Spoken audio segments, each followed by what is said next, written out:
যাই।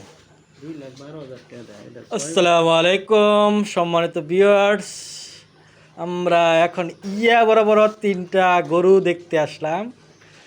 জিয়াউর রহমান ভাইয়ের তিনটা গরু, তিনটার কালার মাশাআল্লাহ লাল, দুইটা কালার লাল, পুরাটাই লাল, আর একটা একটু কালচে ভাব।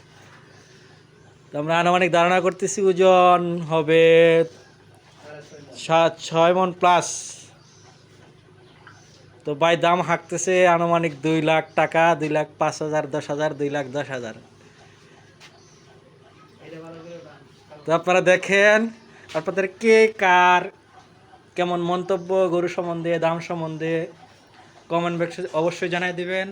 আর যদি কারো প্রয়োজন হয় ইনবক্সে মেসেজ করবেন, আমি সরাসরি গরু বিক্রেতার নাম্বার দিয়ে দিব, জিয়াউর রহমান ভাইয়ের নাম্বার দিয়ে দেবো। দরদাম ফিক্সড করে আপনারা গরুগুলি ক্রয় করতে পারবেন কোরবানির জন্য। মাশাআল্লাহ এই গরুটা 4 দাঁত, হ্যাঁ এই গরুটাও 4 দাঁত, এই গরুটাও 4 দাঁত। মাশাআল্লাহ গরু খুব সুন্দর যত্ন সহকারে ভাই লালন পালন করতেছে। আপনারা নিশ্চিন্তে প্রয়োজন হলে পারচেস করতে পারেন।